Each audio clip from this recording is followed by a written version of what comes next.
Hi, I'm Zach Bostock, and this is Crash Course on Mountain Men. So some vocabulary and terms you're going to need for this video is a mountain man is a male trapper and explorer who lives in the wilderness and is basically a fur trader. Buffalo runners are small horse with speed and agility that are trained for buffalo hunts. Muzzle loaders are guns used by the Midas in buffalo hunts. These firearms were loaded through the muzzle, and these guns would misfire occasionally. Red River carts were two-wheeled carts pulled by horses or oxen used by medicine-men, women, and children to transport meat to the prairies. And a country born is a child born with British and First Nation ancestry. This gradually became known as English. The fur trade was one of the earliest and most important industries in North America. The fur trade industry played a major role in the development of the United States and Canada for more than 300 years. The fur trade began in the 1500s as an exchange between Indians and Europeans. The Indians traded furs for such goods as tools and weapons.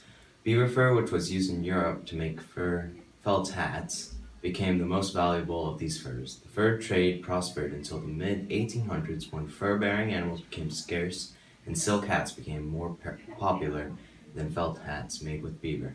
Today, almost all trappers sell their pelts. Eskimo and Indian trappers in Canada still trade their furs to fur companies for various goods.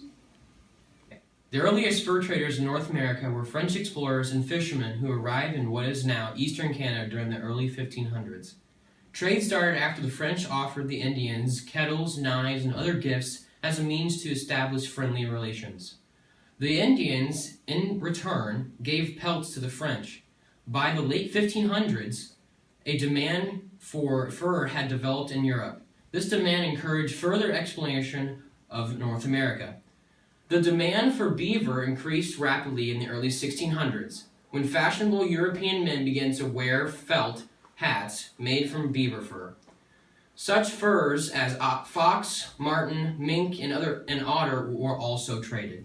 In 1608, the French explorer Samuel de Champlain established a trading post on the site of the present-day city of Quebec. The city became a fur trading center. The French expanded their fur trading companies along the St. Lawrence River and around the Great Lakes, and they eventually controlled most of the early fur trade in what became Canada. French traders also obtained fur from the Huron Indians and later from the Ottawa. These tribes were not trappers, but they acquired fur from other Indians. The French also developed fur trade along the Mississippi River. During the 1700s, French and British fur traders competed bitterly over trading rights in the region between the Allegheny Mountains and the Mississippi River. This competition, plus other conflicts between the two nations, led to the French and Indian War in 1754. Great Britain won the war in 1763 and took over France's colonial power in North America. In 1783, British merchants in Montreal founded the Northwest Company to compete with the Hudson Bay Company. The traders of the new firm were called Nor'westers. They led many daring expeditions in search for the fur in far western Canada. However, the company failed financially and in 1821 merged with the Hudson Bay Company. Many Indians of the West had little interest in trapping, and so the fur trading companies hired white frontiersmen to obtain pelts. These trappers became known as mountain men because they roamed through the wild areas of the Rocky Mountains in search of fur. Such mountain men as Kit Carson, Joel Coulter, Jedidiah Smith became famous for their roles in the settlement of the West. Jedidiah Smith was a native from New York. He was born on January 6, 1799. He traveled to St. Louis in search of work or a trade to study. In 1822, he joined a party of 100 other men to get a part in the fur trade. On this expedition, he discovered the 20-mile-wide South Pass, which was used to cross the Continental Divide by pioneers on the Oregon Trail. Jim Bridger was a good trapper, scout, and mountain man. He was born on March 17, 1804 in Richmond. He was the first white man to see the Great Salt Lake. He believed that this was an arm off the side of the Atlantic Ocean. He also established Fort Bridger while he was in the Rocky Mountain Fur Company. The fur trade led to conflict between France and Great Britain in America. Rivalries over trading alliances also arose among Indian tribes that wanted to obtain European goods. The fur trade promoted friendly relations between the Indians and white traders. However, it also brought Indian hostility towards white settlers because the clearing of land threatened the supply of fur-bearing animals. The claims of fur traders played a part in establishing the border between the United States and Canada. For example, the areas controlled by the U.S. and Britain traders helped determine the border in the region of the Great Lakes. During the late 1700s, Russia began to develop in the area that is now Alaska. The Russian-American Company was established during 1799. The Lewis and Clark expedition to the Pacific Ocean in 1805 and 1806 led to the development of fur trading in the West. Several companies competed heavily for this western trade. They included firms headed by John Jacob Astor, William H. Ashley, Pierre Choteau, and Manuel Lisa. Jim Beckworth was an African-American fur trapper and explorer of the West in the early 1800s, trapping in the Powder River country of Wyoming. Beckworth began to forge a close relationship with the Crow Indians. Beckworth became known as a prominent trapper and mountain man. He worked with the Rocky Mountain Fur Company and was an Indian fighter. He was well known for his telling of tales and his adventures. The fur trade started to decline in the eastern United States by the late 1700s. The decline resulted chiefly from the clearing of large areas for settlement. As more and more land was cleared, fur-bearing animals became increasingly scarce. Overtrapping of fur-bearing animals hurt the fur trade in the western United States and western Canada. In addition, the value of beaver fur dropped sharply in the 1830s when European hat manufacturers began to use silk instead of felt. By the 1870s, most fur trading activity had ended. Some of the artifacts that were used by mountain men were flint and steel. This was used to create fires in the wilderness. Also, the skinning knife was used to skin animals after they were killed.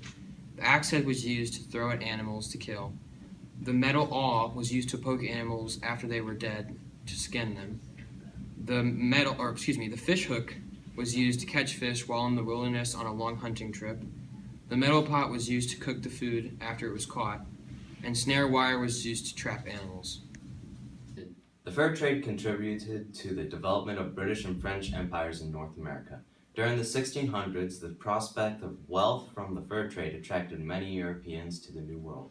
Traders and trappers explored much of the North America in search of the fur. They built trading posts in the wilderness, and settlements grew up around many of these posts. Some of these settlements later became such as major cities such as Detroit, New Orleans, St. Louis in the United States, and Edmond, Montreal, Quebec, and Winnipeg in Canada. Some of the cause and effects. Since the fur trade happened, some relations between the Indians, Americans, French, and British were harmed. Also, since the fur trade became big, then a lot of the fur-bearing animals became scarce. Hello. Just want to ask you a few questions. Yeah, okay. How is the fur trade going right now? It's going great, but it's slowly dying off because silk is becoming more popular. Sounds like that. Yeah. So is it doable living in the wilderness and hunting animals? Yeah, it's a little hard, but it's definitely doable. I feel more connected with my ancestors. All right. And you making good money? Of course. Always Fur gotta trade's make never- that cash money. Fur trade's been better, but of course, because of silk, it's going down. But I think it will stay popular for a little longer. Okay. Thank you for your time, and thank you for interviewing me. No problem. Samuel de Champlain was born on August 13, 1574. He has the nickname the Father of France. He was a French navigator, cartographer, draftsman, soldier, explorer, geographer, eniothist, diplomat, and chronicler. He founded New France and Quebec City on January 3, 1608. He was important in Canadian history because he made the first accurate map of the coast and helped establish the settlements. John Albert was a mountain man born in Hagerstown, Maryland.